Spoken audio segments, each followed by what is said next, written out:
നോക്ക്, ആ കണ്ണുകൾ തുറക്കുന്നു. അവനതാ മുന്നോട്ട് നടക്കുന്നു. അതെ, അത് ഡ്രാക്കുള തന്നെ. രക്ഷപ്പെടൂ! പക്ഷേ കിരീടം വലിച്ചെടുത്ത് അമ്മേ, ഹാവ്, കഷ്ടിച്ച് രക്ഷപ്പെട്ടു. ഓടി കപ്പൽ കയറൂ, അവൻ പിന്നാലെയുണ്ട്, വേഗം. ഭാഗ്യം, നമ്മൾ കപ്പൽ കയറി കഴിഞ്ഞു. രക്ഷപ്പെട്ടു. ഡ്രാക്കുളയുടെ കണ്ണുകൾ ജ്വലിച്ചു.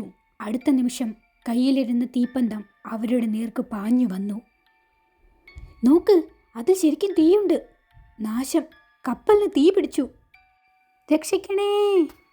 ഹ ഹ ഹ ഹ. ഹെൻറി, എന്തൊക്കെയാണിത്? അതാ അങ്ങോട്ട് നോക്കൂ. ഡ്രാക്കുള സമുദ്രത്തിലേക്കിറങ്ങി. എന്നിട്ട് കപ്പലിന് നേരെ നടന്നു. ദൈവമേ, ഇനി എന്ത് ചെയ്യും? അടുത്ത നിമിഷം ഹ ഹ ഹ ഹ ഹ ഹ ഹ ഹ അലറിക്കൊണ്ട് ക്യാപ്റ്റൻ കണ്ണു തുറന്നു. അത് ഒരു സ്വപ്നമായിരുന്നെന്നോ? വിശ്വസിക്കാനാവുന്നില്ല. അത് കരയാണല്ലോ. ഹെൻറി, ഉണരൂ, നാം കരയിലെത്തി. താനിത് എന്തെടുക്കുക? അയ്യോ! രക്തം തണുപ്പിക്കുന്ന ആ കാഴ്ച കണ്ട് ക്യാപ്റ്റൻ ബോധശൂന്യനായി നിലത്ത് വീണു. പിറ്റേന്ന് പ്രഭാതം, അമേരിക്കയുടെ കിഴക്കൻ പ്രദേശമായ നോർഫോക്കിനടുത്തുള്ള ഒരു കടൽത്തീരം. Good morning officer. Good morning. ഇന്ന് താങ്കൾ നേരത്തെയാണല്ലോ. അമേരിക്കൻ പോലീസിലെ ചുറുചുറുക്കുള്ള ഓഫീസറായിരുന്നു മാർലോ. നേരം വെളുക്കുന്നതേയുള്ളൂ. എന്താണിത്? മൈ ഗോഡ്, ഇതൊരു പഴയ കപ്പലാണല്ലോ. ആശ്ചര്യം തന്നെ. ഇതെങ്ങനെ ഇവിടെ വന്നു? ഉള്ളിൽ കയറി നോക്കാം. ഇതിലാരുമില്ലേ? മൈ ഗോഡ്, അതാ ഒരാൾ കിടക്കുന്നു. ഇയാൾക്ക് ജീവനുണ്ട്. എത്രയും പെട്ടെന്ന് ഇയാളെ ഹോസ്പിറ്റലിൽ എത്തിക്കണം. പിറ്റേന്ന് പത്രങ്ങളിലെ പ്രധാന വാർത്ത അതായിരുന്നു. നോർഫോക്ക് തീരത്ത് അജ്ഞാത കപ്പൽ. പോലീസ് അന്വേഷണം ഊർജിതമാക്കുന്നു. മാർലോ, ഈ കപ്പലിനെക്കുറിച്ച് എന്താണ് അഭിപ്രായം? സർ, ഇതൊരു കുഴഞ്ഞ കേസാണ്. ശരിക്കും പഠിക്കാതെ ഒന്നും പറയാനാവില്ല. എനിക്ക് തോന്നുന്നത് ആ മനുഷ്യന് ബോധം തെളിയാതെ ഒന്നും ആരംഭിക്കാനാവില്ലെന്നാണ്. അതെ, പക്ഷേ ഡോക്ടർമാർ ചിന്താക്കുഴപ്പത്തിലാണ്. അടുത്ത ദിവസം മാർലോ ഒരിക്കൽ കൂടി കപ്പലിലെത്തി. കപ്പൽ ഒരിക്കൽ കൂടി ശരിക്ക് പരിശോധിക്കേണ്ടിയിരിക്കുന്നു. ഈ പടവുകൾ അടിത്തട്ടിലേക്കായിരിക്കും. തറയിൽ ചെറിയൊരു അറയുണ്ടല്ലോ. ഒരാൾക്ക് കിടക്കാവുന്ന പോലെയുണ്ട് ഈ അറ. ഇതെന്താണ്? ഒരു ഡയറി? ഹെൻറി കാർപ്പാത്യ. ആരാണ് ഈ ഹെൻറി? ഈ ഡയറി വിലപ്പെട്ട കുറേ വിവരങ്ങൾ തരുമെന്ന് തോന്നുന്നു. വർഷം 1935. ഞങ്ങൾ യാത്ര പുറപ്പെട്ടു. സുഖകരമായ യാത്ര. യാത്ര തുടങ്ങാൻ അല്പം വൈകി. ഏതാനും പെട്ടികൾ കയറ്റാനുണ്ടായിരുന്നു. ഒടുവിൽ കപ്പൽ തുറമുഖം വിട്ടു. ആ പെട്ടികളിൽ മണ്ണ് നിറച്ചിരുന്നു. വല്ലാത്ത ദുർഗന്ധവും. എന്താണിതിൽ? ആശ്ചര്യമായിരിക്കുന്നു. എനിക്ക് ഈ പെട്ടികൾ ഒട്ടും ഇഷ്ടപ്പെടുന്നില്ല. ഈ ഡയറി മുഴുവൻ വായിക്കണം.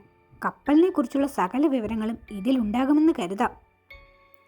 പാർക്ക് ലെയിനിലെ ഒഴിഞ്ഞ വീട്ടിലാണ് മാർലോ താമസിക്കുന്നത്. അന്ന് രാത്രി മാർലോ വീണ്ടും ഡയറി തുറന്നു.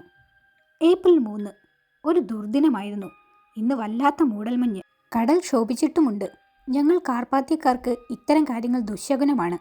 അത്തരം രാത്രികളിൽ ഞങ്ങൾ ഡ്രാക്കുളയെക്കുറിച്ച് ഓർക്കും. വിചിത്രമായ പേര്. ആരാണ് ഈ ഡ്രാക്കുള? അടുത്ത നിമിഷം ജനാലച്ചില്ലയിൽ എന്തോ വന്നിടിച്ചു. എന്താണത്? മാർലോ ചാടി എണീറ്റു. എന്താണത്? ഹോ, അതൊരു കടവാവലാണല്ലോ. ഞാൻ കരുതി. ഏതായാലും ഈ ഡയറിക്കുറിപ്പുകൾ അമ്പരപ്പിക്കുന്നതാണ്. വായന തുടരാം. ഇന്ന് കടലിൽ മൂടൽമഞ്ഞ് പരന്നു. കപ്പലിന് എന്തോ യന്ത്രത്തകരാറും. എന്തോ അപശകുനം പറ്റിയ പോലെ. ഒരു വിധത്തിലത് ശരിയാക്കിയിട്ട് ഞങ്ങൾ യാത്ര തുടർന്നു. ഏപ്രിൽ 5. എന്നെ ഏറ്റവും അധികം തളർത്തിയ വാർത്ത അറിഞ്ഞ ദിവസമാണിന്ന്. കപ്പൽ ആരോ ഒരു ചെന്നായെ കണ്ടതായി പറഞ്ഞു.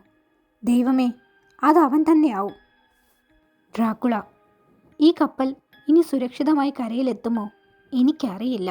ആശ്ചര്യം തന്നെ. ആരാണ് ഈ ഡ്രാക്കുള? എന്തിനാണവർ അവനെ ഭയക്കുന്നത്? പെട്ടെന്ന് എന്താണ് ആ ശബ്ദം? അതൊരു വന്യമൃഗത്തിൻ്റെ കരച്ചിലാണല്ലോ. അതൊരു ചെന്നായെ പോലെ ഉണ്ടല്ലോ. അവനെ ഞാൻ. ഈ നാശം എങ്ങനെ ഇവിടെ വന്നു? വല്ല മൃഗശാലയിൽ നിന്നും ചാടിയതാകും. അനക്കമൊന്നുമില്ലല്ലോ. വെടി കൊണ്ടെന്ന് തോന്നുന്നു. അവനെ പിടിക്കണം. മുറിവേറ്റ് രക്ഷപ്പെട്ടാൽ അവൻ കൂടുതൽ പേരെ ഉപദ്രവിക്കാൻ ഇടയുണ്ട്. ഇവിടെങ്ങും കാണുന്നില്ലല്ലോ. ഇവിടെ ചീഞ്ഞഴുകിയ മാംസത്തിൻ്റെ ഗന്ധം. നേരത്തെ അതുണ്ടായിരുന്നില്ല. വല്ല എലിയും ചത്ത് കാണും. എന്താണ് അവിടെ അനങ്ങുന്നത്? ഏ ഹേ ഠേ വെടിയൊച്ച കേട്ടതും. ഹോ, എന്തൊരു ചെന്നായാണത്. ഉടനെ ഇവിടുത്തെ മൃഗശാലക്കാരുമായി ബന്ധപ്പെടണം. മാർലോ മുറിയിലേക്ക് മടങ്ങി. രാത്രി 1 മണി. ഏതായാലും പുസ്തകം ഇനി രാവിലെ വായിക്കാം. ഉറക്കവും പോയി. എങ്കിലിനി അല്പം സാഹസികതയാവാം. വെറുതെ ആ ചെന്നായെ പിന്തുടരാം. അവൻ എങ്ങോട്ടാണ് പോയതെന്ന് നോക്കാമല്ലോ. ഏതായാലും അവന് വെടിയേറ്റെന്നുറപ്പാണ്. ഈ വഴിയിലൂടെ ആവണം അവൻ ഓടിയത്. ഈ വഴി ഞാൻ വന്നിട്ടില്ലല്ലോ. ഓ, ഇത് കടൽ തീരത്തേക്കാണല്ലോ എത്തുന്നത്. ഞാൻ കറങ്ങിത്തിരിങ്ങി വീണ്ടും കപ്പലിനടുത്തെത്തി. മാർലോ കപ്പലിനടുത്തേക്ക് നടന്നു. നിലാവിൽ ഈ കപ്പൽ കാണാൻ വല്ലാത്തൊരു രസമാണ്. എല്ലാം വിചിത്രമായിരിക്കുന്നു. പക്ഷേ ഡെയിലർ എന്ന കപ്പലിലാണല്ലോ ഹെൻറി പുറപ്പെട്ടത്. പിന്നെങ്ങനെ അവർ ഈ പായ്ക്കപ്പലിലെത്തി? എല്ലാത്തിനും ഉത്തരം ആ ഡയറിയിൽ ഉണ്ടാവും. അപകടം ഈ കപ്പലിനോടൊപ്പമുണ്ടെന്ന് മനസ്സ് പറയുന്നു. പോലീസുകാർ ഈ കപ്പൽ പരിശോധിച്ച് കൂടുതലൊന്നും പിടികിട്ടിയില്ലത്രേ. എന്താണത്? ഈ കയറിൻ്റെ തുമ്പിൽ എന്തോ കെട്ടിവലിച്ച് കൊണ്ടുവന്നത് പോലെയുണ്ടല്ലോ. സാധാരണ കപ്പലുകളിൽ ഇത്തരമൊരു കയറുണ്ടാകാറില്ല. ഇതെന്താണ്? ചിലപ്പോൾ ആ ഡയറി വായിക്കുമ്പോൾ ഉത്തരം കിട്ടിയേക്കും. അത് ചെന്നായയുടെ ഓരിയിടലാണല്ലോ. ഇന്നിനി വേണ്ടെന്ന് മനസ്സ് പറയുന്നു. എല്ലാ നീക്കവും ആ ഡയറി വായിച്ചിട്ട് മതി. നാളെ മൃഗശാലകളിൽ അന്വേഷണം നടത്തണം. ചെന്നായ അവരുടേതാണെങ്കിൽ നടപടിയെടുക്കണം. പിറ്റേന്ന് പുലർച്ചെ വിചിത്രമായ ചില വാർത്തകളാണ് മാർലോയെ ഉണർത്തിയത്. രാത്രിയിൽ വിചിത്ര ജീവിയുടെ ആക്രമണം. യുവതി മരിച്ച നിലയിൽ. മൈ ഗോഡ്, ആ ചെന്നായ തന്നെ. ഇന്ന് ജോലി തിരക്കുള്ളതാവും. ഓഫീസിൽ, സർ, യുവതിയെ വിചിത്രജീവി ആക്രമിക്കുമ്പോൾ അടുത്ത് ആരും ഉണ്ടായിരുന്നില്ല. വീടിന് മുന്നിൽ നിന്നാണ് ജഡം കിട്ടിയത്. പിന്നെങ്ങനെ വിചിത്രജീവിയാണെന്ന് മനസ്സിലായി? സർ, അവിടെ ചെന്നായുടേതുപോലുള്ള കാൽപ്പാടുകളുണ്ടായിരുന്നു. എന്നാൽ പറയൂ.